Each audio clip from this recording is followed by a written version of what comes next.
Good morning વિદ્યાર્થી મિત્રો, હું ભાવેશ સુતરિયા આપ સર્વનું ઓનલાઈન લેક્ચરની અંદર હાર્દિક સ્વાગત કરું છું.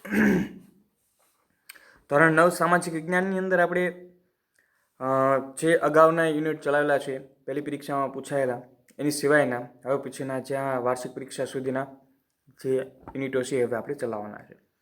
એમાં શરૂઆત કરતાં પહેલાં આપણે જોઈએ ભારતની રાષ્ટ્રીય ચળવળોની પ્રસ્તાવના. ભારતની રાષ્ટ્રીય ચળવળો એટલે કે આઝાદીનો જે આખો એક ભારત દેશનો સમયગાળો હતો અને એ સમયગાળા દરમિયાન ભારત દેશની અંદર રાષ્ટ્રીયની આઝાદી માટે ભારતના લોકોએ જે કંઈ કરવું પડે તે ઘટે અને એ બધી ચળવળો કે જેને આપણે આપણી ભાષાની અંદર આંદોલનો તરીકે ઓળખીએ છીએ, એ આંદોલનો, તેની વિવિધ અસરો, તેનાથી ભારત દેશના દરેક વ્યક્તિઓમાં જે રાષ્ટ્રવાદની જે ભાવના જાગી એના વિશેની વાત છે એ આ યુનિટની અંદર કરવામાં આવેલી છે.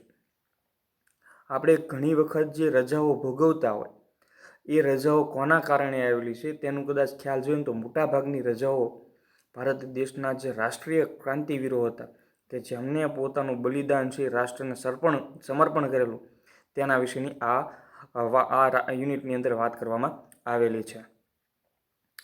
પ્રસ્તાવના જોઈએ. ભારતના વસવાટ દરમિયાન બ્રિટિશરો ભારતની રાજકીય પરિસ્થિતિથી પરિચિત થયા. હવે ભારતના વસવાટ દરમિયાન એટલે ભારતમાં જ્યારે અંગ્રેજો 1600ની અંદર આવ્યા તો 1600ની અંદર આવ્યા તો એ સમય દરમિયાન ભારત દેશની અંદર અંગ્રેજો શું કામ કરતા? તો એ કંઈ ભારત દેશની અંદર એવું કંઈ આયોજન બનાવીને નહોતા આવ્યા કે આપણે 1600ની અંદર કોઠીઓ સ્થાપશું, 1757ની અંદર યુદ્ધ કરશું, અથવા તો ભારત દેશની અંદર ધીમે ધીમે ભારત દેશને આપણે એના ઉપર આધિપત્ય જમાવીશું, ભારત દેશને ગુલામ બનાવશું. આ બધું શરૂઆતની અંદર ન હતું. 1600ની અંદર તો માત્ર ને માત્ર અંગ્રેજો એક વેપાર કરવાના બહાના હેઠળ ભારત દેશની અંદર આવેલા હતા. પરંતુ ત્યાર પછી ધીમે ધીમે જે ભારત દેશની પરિસ્થિતિ જોઈ કે ભારત દેશની અંદર રાજકીય પરિસ્થિતિ કેવી છે, તો એ પરિસ્થિતિથી એ લોકો પરિચિત થયા. હવે ભારત દેશની અંદર જોઈએ તો 1600ની અંદર ભારત દેશમાં કેવા પ્રકારની રાજકીય સ્થિતિ હતી?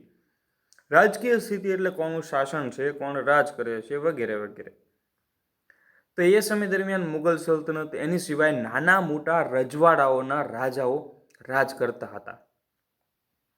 હવે એ નાના મોટા જે રજવાડાઓ હતા એ રજવાડાઓ ભારત દેશના, માનો કે બોટાદ હોય તો બોટાદ એક રાજ્ય હોય, બાજુમાં બરવાળા એક રાજ્ય હોય, ભાવનગર એક રાજ્ય હોય, સિંહોર એક રાજ્ય હોય, ગોંડલ એક રાજ્ય હોય, રાજકોટ એક રાજ્ય હોય. એ રીતે નાના મોટા રજવાડા કોઈ, વડોદરા જેવું મોટું સ્ટેટ હોય, દિલ્હી સલ્તનત જેવી મોટી સલ્તનત હોય, વગેરે વગેરે. તો એ સમયે ભારત દેશની અંદર અંગ્રેજો આવ્યા અને જે થોડા સમય સુધી ભારત દેશની અંદર રહ્યા તો ત્યાંનાથી ભારત દેશના જે રાજાઓ હતા, રાજકીય સ્થિતિ હતી, તેનાથી અંગ્રેજો પરિચિત થયા. ભારતની રાજકીય ખટપટો અને આંતરિક નબળાઈનો લાભ ઉઠાવી બ્રિટિશરો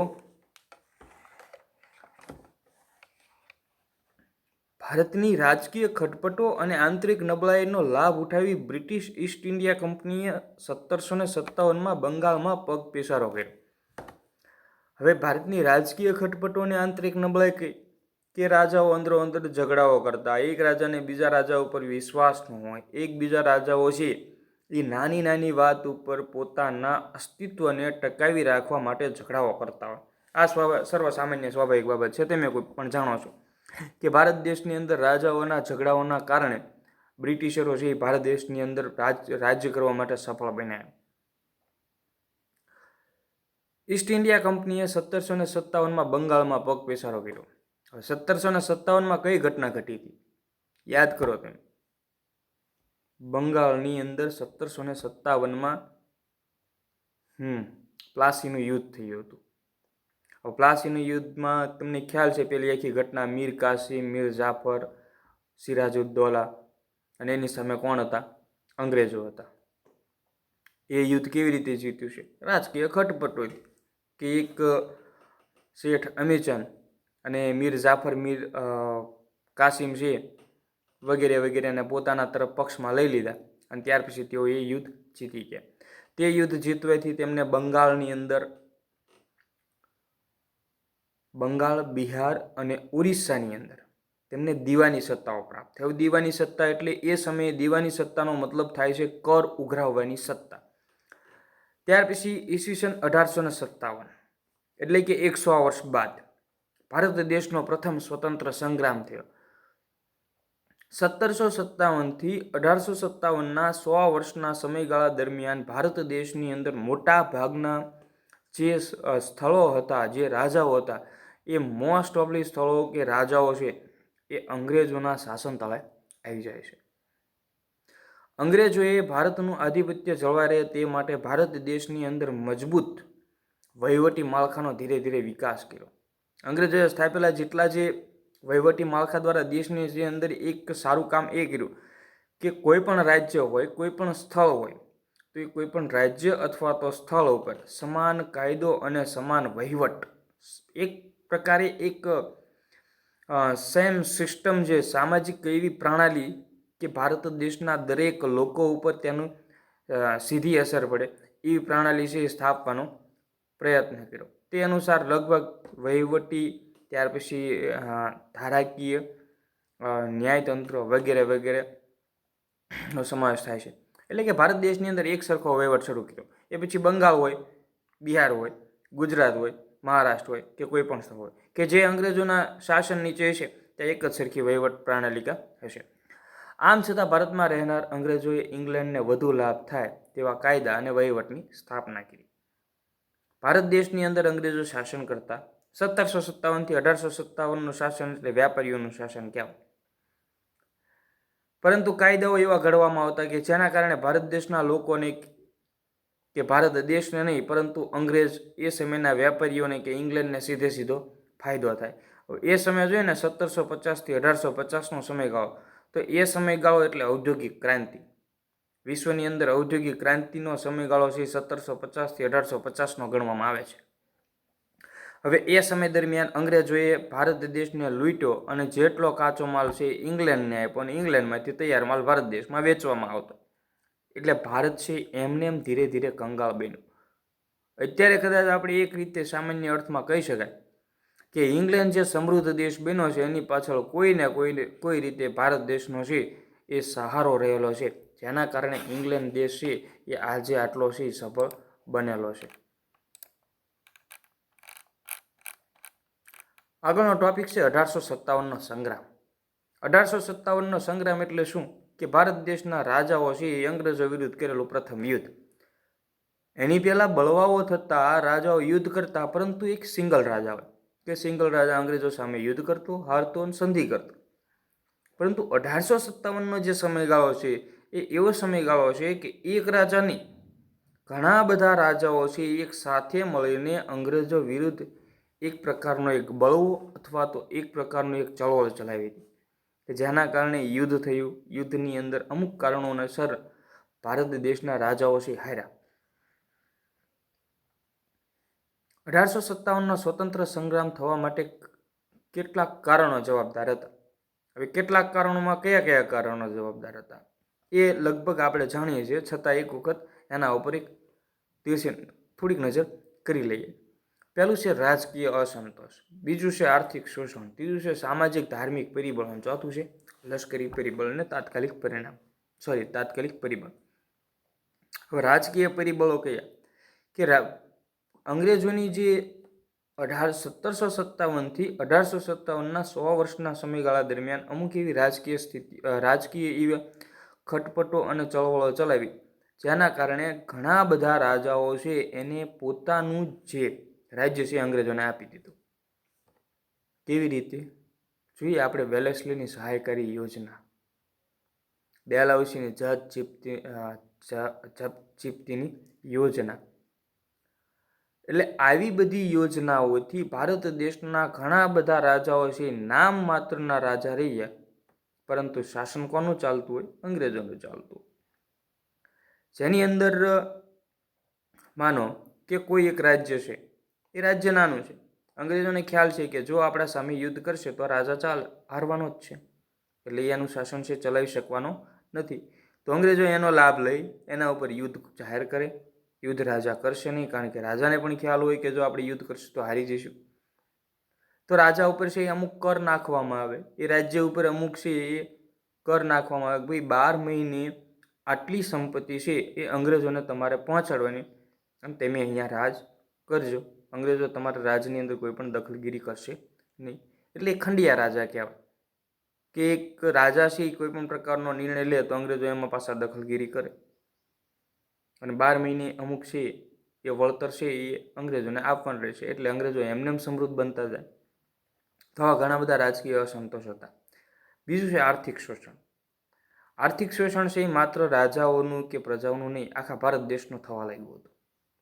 કારણ કે ઇંગ્લેન્ડ જે સમૃદ્ધ બન્યું ને એની પાછળ કોઈને કોઈ રીતે ભારત દેશનું આર્થિક શોષણ છે એ જવાબદાર છે. સામાજિક અને ધાર્મિક પરિબળો. સમાજની અંદર અમુક પરિવર્તનો છે સારા હોવા છતાં પણ ભારતના લોકોએ રૂઢિચુસ્તતા હોવાના કારણે સ્વીકાર્યા નથી. ત્યાર પછી ધાર્મિક પરિબળ કંઈક એવું છે કે એ સમય સાથે આવેલા જે ખ્રિસ્તી ધર્મગુરુઓ છે એ ખ્રિસ્તી ધર્મનો ખૂબ પ્રચાર પ્રસાર કરતા હતા.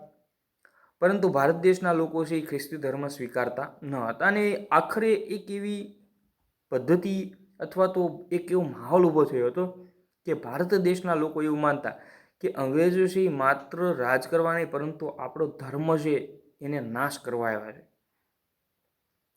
ત્યાર પછી લશ્કરી પરિબળ. શહીદ મંગલ પાંડે વિશે આપણે શું જાણીએ છીએ કે શહીદ મંગલ પાંડે છે 1857નો પ્રથમ શહીદ ગણવામાં આવે છે. લશ્કરની અંદર માનો કે ભારતીય વ્યક્તિ હોય અને અંગ્રેજોના લશ્કરની અંદર સામેલ હોય તો એને આપવામાં આવતો પગાર, અને અંગ્રેજ વ્યક્તિ અંગ્રેજ લશ્કરની અંદર સામેલ હોય તો એને આપવામાં આવતો પગાર, આ બંને વચ્ચે ઘણો બધો ફેરફાર હતો. ભારત દેશના કોઈ પણ સૈનિકને છે એ ઉપરની પોસ્ટ ઉપર એટલે લશ્કરની જે અમુક કમાન્ડર કે અધિકારીઓની પોસ્ટ હોય ત્યાં સુધી પહોંચાડવામાં આવતા ન હતા. માત્ર અંગ્રેજોને છે પ્રમોશન આપવામાં આવતું. અને તાત્કાલિક પરિબળ એનફિલ્ડ રાઇફલ. એનફિલ્ડ રાઇફલ વિશે આપ સૌ જાણો છો કે જેમાં ગાય અને ડુક્કરની ચરબીથી એનું જે કારતૂસ છે બનાવવામાં આવતું. તો ગાયની ચરબી છે એમાંથી બનાવવામાં આવતું કારતૂસ તો હિન્દુ ધર્મ માટે એને પવિત્ર ગણવામાં આવે છે. અને ડુક્કરની ચરબીથી બનાવવામાં આવતું કારતૂસ કે જે મુસ્લિમ ધર્મ માટે અપવિત્ર ગણવામાં આવે છે. જેના કારણે આ બંને ધર્મના જે સૈનિકો હતા જેની લાગણીઓ દુભાઈ પોતાના ધર્મના કારણે, જેનો વિરોધ છે મંગલ પાંડે દ્વારા કરવામાં આવ્યો. અને ત્યારથી 1857ના સંગ્રામની શરૂઆત થાય છે. 1857નો જે પ્રથમ સંગ્રામ થયો 1857નો જે સંગ્રામ થયો જેમાં પ્રથમ શહીદ હોય તો કોને પ્રથમ શહીદી આપી હતી? મંગલ પાંડે. યાદ રાખજો ભારતનો આ વીરને. આ સંગ્રામમાં ઘણા બધા રાજાઓએ એક થઈને સહકાર આપેલો હતો, જેની અંદર નાના સાહેબ પેશવા, તાત્યા ટોપે, રાજા કુંવરસિંહ બિહારના રાજા, રાણી લક્ષ્મીબાઈ ઝાંસીની રાણી, બહાદુર શાહ જફર દિલ્હી સલ્તનત વગેરે વગેરે આ રાજાઓએ અંગ્રેજો વિરુદ્ધ છે એ મોરચો ખોલ્યો હતો. 1857ના સંગ્રામમાં ઘણા પરિણામો અને અસરો ઊભી થઈ, જેમાં ભારતમાં કંપની શાસનનો અંત અને બ્રિટિશ તાજના શાસનની શરૂઆત થઈ. હવે 1857નો જે આ વિપ્લવ થયો તો એ વિપ્લવની અંદર રાજાઓ છે એ હાર્યા, અંગ્રેજો જીત્યા, પરંતુ એક પરિવર્તનનો સમય આવ્યો. કયા રાજાઓ હાર્યા? આપણે વાત થઈએ નાના સાહેબ પેશવા, તાત્યા ટોપે, રાજા કુંવરસિંહ, રાણી લક્ષ્મીબાઈ વગેરે વગેરે. આ બધા રાજાઓ હાર્યા. એના આપણે જો એના વિસ્તૃત કારણોની ચર્ચા કરીએ કે 1857ના વિસ્તૃત કારણો કયા હતા કે જેના કારણે એ 1857નો જે સંગ્રામ છે એ ભારત દેશના લોકો હાર્યા. તો શા કારણે ભારત દેશના લોકો હાર્યા? તો એના પાછળના ઘણા બધા કારણો છે કે રાજાઓની અંદરોઅંદરની એકતાનો અભાવ હતો. જેઓ દેશ માટે લડવા એટલે કે ભારત દેશ માટે લડવાને બદલે પોતાનું રાજ્ય પાછું મેળવવા માટેના પ્રયત્નો હતા. બળવાની કોઈ એવી પરફેક્ટ આયોજનકારી નીતિ ન હતી કે જેના કારણે અંગ્રેજો છે એમને હારી શકાય. જ્યારે એક તારીખ હતી, તારીખ એકચ્યુઅલી યાદ નથી, લગભગ 4 એપ્રિલ અથવા 11 એપ્રિલ હતી. એ તારીખે થવાને બદલે એના કરતાં થોડો અગાઉ થઈ ગયો. હવે માનો કે નાના સાહેબ પેશવા છે એને યુદ્ધ જાહેર કરી દીધું અંગ્રેજોએ, પણ તાત્યા ટોપીએ ન કર્યું. રાજા કુંવરસિંહ છે એમને પણ કરી દીધું, પરંતુ બધા અલગ અલગ રીતે લડતા હતા. એટલે અંગ્રેજોનું એક લશ્કર હતું. જો એક સાથે બધા રાજાઓએ એક જ સાથે અંગ્રેજો વિરુદ્ધ અને એક જ તારીખે યુદ્ધ કર્યું હોત તો અંગ્રેજો એ જ સમયે ભારત દેશમાંથી નીકળે જાત. પરંતુ અલગ અલગ રીતે જાહેર કર્યું. ભારત દેશના જે રાજકીય રાજાઓ હતા એ બધાની એકતાનો અભાવ હતો, જેના કારણે અલગ અલગ તારીખે બધાએ પોતપોતાની રીતે છે એ અંગ્રેજો વિરુદ્ધ યુદ્ધ કર્યું. એટલે અંગ્રેજો છે એ માનો કે બિહારના રાજા વિરુદ્ધ યુદ્ધ ચાલુ હોય તો બધી સેના બિહારમાં હોય, બંગાળના રાજા વિરુદ્ધ હોય તો બધી સેના બંગાળમાં હોય, જેના કારણે એક પછી એક ભારતના રાજાઓ હાર્યા. 1857ના જે આ અસરો ઊભી થઈ, જેના કારણે હવે ઇંગ્લેન્ડના જે રાણી વિક્ટોરિયા હતી એને એવું લાગ્યું કે હવે ભારત દેશનું શાસન છે ઇંગ્લેન્ડથી ચાલશે, જેને ભારત દેશનું ઇંગ્લેન્ડનું તાજનું શાસન ગણવામાં આવે છે. કોઈ પણ કાયદો ભારત દેશની અંદર પસાર કરવો હોય તો ઇંગ્લેન્ડની સંસદમાં પસાર થાય એ પ્રકારે, એટલે એને શું કહેવાય છે? તાજનું શાસન. વહીવટી, લશ્કરી, સામાજિક, ધાર્મિક નીતિમાં બદલાવ વગેરેનો સમાવેશ કરી શકાય. એટલે કે જેટલી આ બધી જે નીતિ કે નવા નિયમો બનાવવાના વહીવટી, લશ્કરી, સામાજિક, ધાર્મિક, તો એ બ્રિટિશના તાજના શાસનથી થાય. 1857નો સંગ્રામ છે નિષ્ફળ જવા માટે નિર્ધારિત સમય કરતાં વહેલી શરૂઆત. એના કારણો છે કે શા માટે એ નિષ્ફળ થયો. કેન્દ્રીય નેતાગીરીની ઉણપ. એક એવો વ્યક્તિ હોવો જોઈએ કે જે કેન્દ્રીય નેતાગીરી છે એ બજાવી. કેન્દ્રીય નેતાગીરીનો ઉણપ એટલે એક વ્યક્તિ કેન્દ્રમાં હોવો જોઈએ કે જે આખા આંદોલનને ગાઈડ કરે, એવું કંઈ હતો નહીં. અપૂરતા અને પછાત શસ્ત્રો. અપૂરતા એટલે પૂરેપૂરા શસ્ત્રોનો અભાવ, અને પછાત એટલે જે સમયથી ચાલ્યા આવતા એ સમયના. પરંતુ અંગ્રેજો પાસે એ સમય દરમિયાન 1757માં આધુનિક શસ્ત્રોનો વિકાસ થયેલો હતો.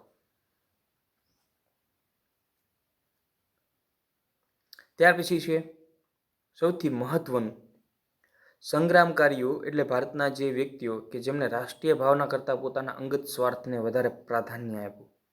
અંગત સ્વાર્થ એટલે પોતાનું રાજ્ય પાછું મેળવવા માટેનો સ્વાર્થ. યોગ્ય અને સંગઠિત નેતૃત્વનો અભાવ જેવા કારણો જવાબદાર હતા, જેનો વિસ્તૃત અભ્યાસ છે આપણે અગાઉના ધોરણ પર કરેલો છે. એટલે ઘણા બધા એવા કારણો હતા કે જેના કારણે 1857નો જે સંગ્રામ છે એ નિષ્ફળ રહ્યો. ભલે દેખીતી રીતે નિષ્ફળ રહ્યો છે, પરંતુ ત્યાર પછી જે ભારત દેશના લોકોની દેશ પ્રત્યેની ભાવના છે એમાં વિશેષ પ્રમાણમાં વધારો થયો છે. બહિષ્કાર અને સ્વદેશી ચળવળ. ભારતની રાષ્ટ્રીય ચળવળોમાં એક મહત્વનો બનાવ એટલે બંગભંગ આંદોલન. બંગભંગ આંદોલન એટલે બંગાળના ભાગલા પડ્યા ઈસવીસન 1905 લોર્ડ કર્ઝન દ્વારા. સાથે સાથે બહિષ્કાર અને સ્વદેશી ચળવળ.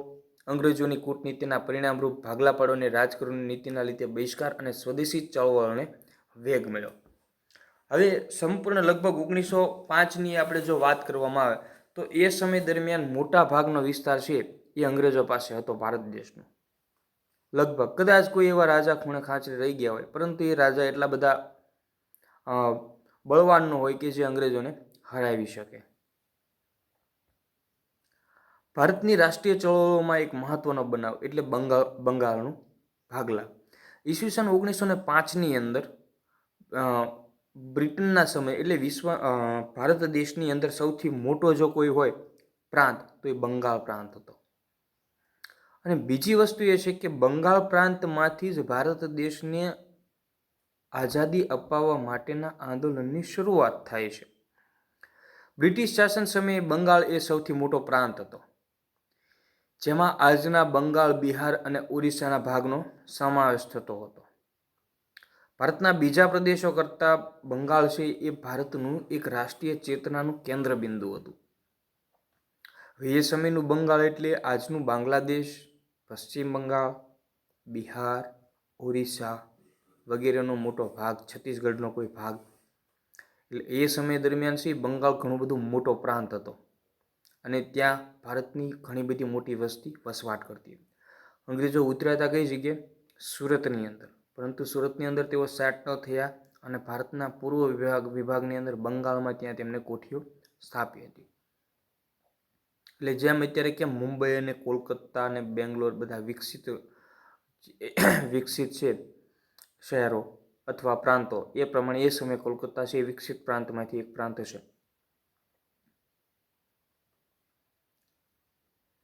રાષ્ટ્રીય ચળવળનો વેગ અને વિચાર બંગાળમાંથી મળતો હતો.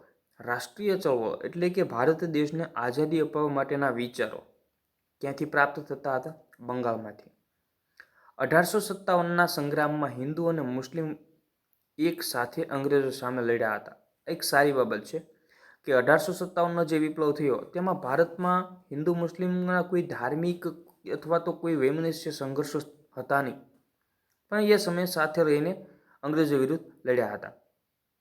તેથી ભાગલા પાડો અને રાજ કરોની અંગ્રેજોની કૂટનીતિ દ્વારા કોમવાદને ઉત્તેજન આપવા માટે બંગાળના ભાગલા પાડવામાં આવ્યા. તો બંગાળના ભાગલા પાડવાનું કારણ શું હતું? ભારત દેશની અંદર એ સમયનો વાઇસરોય એટલે કે ભારતનો કરતા હતા અંગ્રેજોનો મોટો અધિકારી, એ હતો વાઇસરોય કરઝન. 1899થી 1905 સુધી તે રહ્યો હતો. હવે તેને કામ શું કર્યું કે બંગાળની અંદર છે એ હિન્દુ અને મુસ્લિમની સંખ્યા લગભગ સરખા ભાગે હતી. પૂર્વ જે બંગાળ હતું એમાં મોટા ભાગે મુસ્લિમ લોકો રહેતા હતા અને પશ્ચિમ જે બંગાળ હતું એમાં મોટા ભાગે હિન્દુ લોકો રહેતા હતા. જો હિન્દુ મુસ્લિમ વચ્ચે ઝઘડાઓ કરવામાં આવે તો જે હિન્દુ અને મુસ્લિમોની બંનેની એક તાકાત હતી એની જગ્યાએ એ તાકાત અડધી થઈ જાય અને એમની વચ્ચે ઝઘડાઓ શરૂ થઈ જાય. આવો જે ટ્વિસ્ટ વિચાર છે એ વિચાર કોનો હતો? કરઝનનો હતો કે જો આમ કરવામાં આવે તો ભારત દેશની અંદર અંગ્રેજો લાંબા સમય સુધી શાસન કરી શકે. એટલા માટે વાઇસરોય કરઝન દ્વારા વિશાળ બંગાળ પ્રાંતના વહીવટી કાર્યક્ષમતા લાવવાના બહાના હેઠળ પૂર્વ બંગાળ અને પશ્ચિમ બંગાળ એમ બે ભાગ પાડવામાં આવ્યા. એક પૂર્વ બંગાળ અને એક પશ્ચિમ બંગાળ. કારણ કયું આપ્યું? વહીવટી કાર્યક્ષમતા. કારણ કે એ સમયે બંગાળનો પ્રાંત મોટો હતો, વહીવટ થોડો મુશ્કેલ હતો. કારણ કે જેટલો મોટો પ્રાંત હોય એનો વહીવટ કરવો એટલો જ મોટો મુશ્કેલી અનુભવાય ને સમયસર છે યોગ્ય નિર્ણય ના કરી શકાય. જેના કારણે બંગાળના ભાગલા પાડવામાં આવ્યા. બંગાળના ભાગલાનો ઉગ્ર વિરોધ શરૂ થયો. કોણે ઉગ્ર વિરોધ કર્યો? બંગાળના લોકો દ્વારા.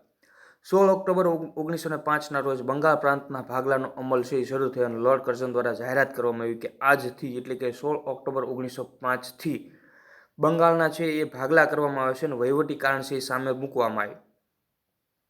તે દિવસમાં સમગ્ર બંગાળ પ્રાંતની અંદર રાષ્ટ્રીય શોક દિન મનાવવામાં આવ્યો. આ ભારતના લોકો દ્વારા રાષ્ટ્રીય શોક દિન મનાવવામાં આવ્યો. તે સમયે તમામ વિદેશી માલનો બહિષ્કારનું આંદોલન, સ્વદેશી માલનો ઉપયોગનું ઉત્તેજનનું એલાન પણ આપવામાં આવ્યું અને બંગાળની પ્રજા માત્ર નહીં પરંતુ આખા ભારત દેશની અંદર ખૂણે ખૂણે તેની અસર પડી અને ભારત દેશના અન્ય લોકો પણ માનવા લાગ્યા કે હિન્દમાં રાષ્ટ્રવાદનો જુવાળ છે જોરશોરથી બંગાળની અંદર શરૂ થયો છે અને એ જોરશોરથી જે શરૂ થયેલો રાષ્ટ્રવાદ છે એને રોકવા માટે બંગાળની અંદર ભાગલા પાડવામાં આવ્યા છે. તે દિવસે સમગ્ર બંગાળમાં હિન્દુઓ અને મુસ્લિમો એકબીજાને હાથે રાખડી બાંધી સંગઠન શક્તિના દર્શન કરાવ્યા કે જેના કારણે અંગ્રેજોને એક ચિત્ર દેખાડવાનું હતું કે ભલે ભાગલા પડ્યા છતાં પણ ભારત દેશની અંદર મુસ્લિમો અને હિન્દુઓની એકતા આજે પણ એમને અંકબદ્ધ છે.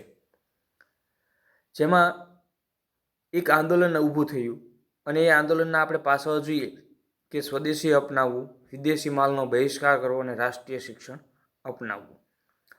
આ આંદોલનથી ભારત દેશના લોકોને આર્થિક અને સામાજિક અને રાષ્ટ્રીય રીતે 3 રીતે ફાયદો થાય છે અને અંગ્રેજોને બધી જ રીતે આ આંદોલનથી નુકસાન થાય છે.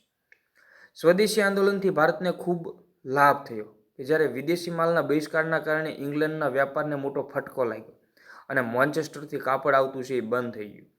ઇંગ્લેન્ડથી આયાત થતા ખાંડ, બૂટ, સિગારેટ, તમાકુ વગેરેની આયાતો પણ ઘટી અને ભારતમાં બનેલા ભારતનું જે કાપડ છે એ વેચાણ વધ્યું અને સ્વદેશી માલના કારખાના ફરી વખત શરૂ થયા.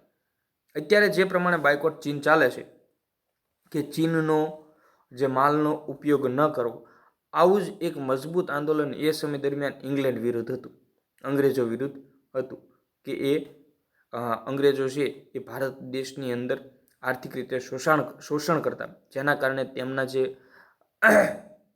માલ છે એ ખરીદવાનું લોકોએ ઓછું કર્યું અથવા તો બંધ કર્યું.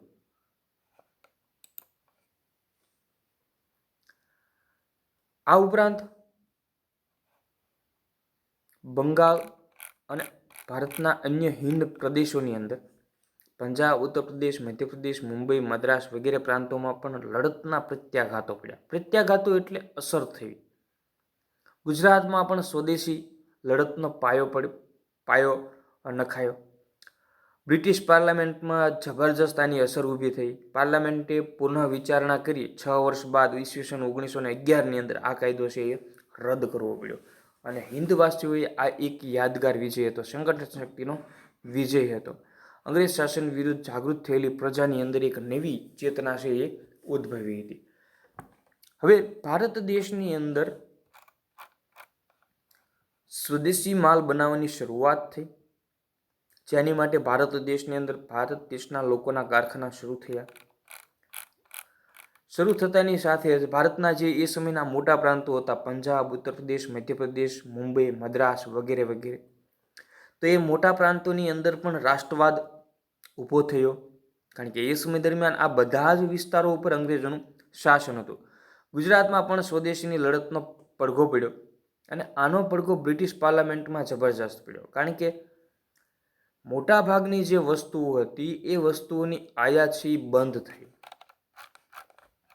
મોન્ચેસ્ટરથી આવતું કાપડ છે એ બંધ થયું અને ઇંગ્લેન્ડથી આવતું જે એની સિવાયની બીજી જે વસ્તુઓ હતી એ પણ ઓછી થઈ અથવા તો એનો ઉપયોગ ઓછો થયો, જેના કારણે અંગ્રેજોની એક પ્રકારની આવક છે એ ઘટી. પોતાના ઉદ્યોગોની માલની આવક પણ ઘટી અને ભારત દેશમાં અંગ્રેજોનો વ્યાપાર પણ ઘટ્યો, કે જેના કારણે પાર્લામેન્ટે પુનઃ વિચારણા કરવી પડી. ફરી વખત વિચાર કર્યો આ બાબત ઉપર અને 1911ની અંદર આ ભાગલા છે એ બધા બંગાળના ભાગલા છે એ રદ કર્યા. બંગાળના ભાગલા રદ થતાં એક બાબત અહીંયા ફલિત થાય છે કે ભારતમાં જે અંગ્રેજો રાજ કરતા એના વિરુદ્ધ જો કોઈ પહેલો વિજય હોય તો આ છે કે 1911ની અંદર બંગાળના ભાગલા રદ કરી અંગ્રેજ સરકાર છે એ બેકફૂટ ઉપર પહેલી વખત આવી હતી. હવે ફરી વખત આપણે એક નજર કરી લઈએ ભારતની રાષ્ટ્રીય ચળવળની. 1857નો સંગ્રામ, કે ભારતનો આ પ્રથમ સંગ્રામ હતો કે જેમાં ભારતના નાના સાહેબ પેશવા, તાંત્યા ટોપે, રાજા કુંવરસિંહ, રાણી લક્ષ્મીબાઈ વગેરે એમના વિરુદ્ધ છે, અંગ્રેજો વિરુદ્ધ છે આંદોલન કર્યું અને તેઓ કેન્દ્રીય નેતાગીરીના કારણે તેઓ આ જે સંગ્રામ છે એમાં ધારી સફળતા મેળવી શક્યા નહીં. ત્યાર પછી 1905ની ઘટના, બંગાળના ભાગલા પડ્યા અને હિન્દુ અને મુસ્લિમો વચ્ચે સંઘર્ષો કરવા માટે, એટલે કે અંગ્રેજોની ભાગલા કરોની રાજ કરોની નીતિના કારણે આ ચળવળને વધારે વેગ મળ્યો. કઈ ચળવળ? સ્વદેશી ચળવળ, કે જેમાં સ્વદેશી માલનો ઉપયોગ કરવો, વિદેશી માલનો બહિષ્કાર કરવો અને રાષ્ટ્રીય શિક્ષણ આપવું. ભારતની ઘણી બધી રાષ્ટ્રીય શૈક્ષણિક સંસ્થા કે ભારતનું કલ્ચર પ્રમાણેની શિક્ષણ આપતી સંસ્થાઓ છે એ સમય દરમિયાન સ્થપાઈ. રાષ્ટ્રીય શિક્ષણમાં એ સમયે સ્થપાઈ હોય તો આપણે જે રવિન્દ્રનાથ ટાગોરની બંગાળની અંદર શાંતિ નિકેતન સંસ્થા છે એ સમય દરમિયાન છે એ સ્થપાયેલી હતી. તો અહીંયા સુધી આપણે રાખશું અને આવતીકાલે આપણે જોઈશું મુસ્લિમ લીગ અને ક્રાંતિકારી ચળવળનો ઉદ્ભવ અને તેનો વિકાસ. Thank you.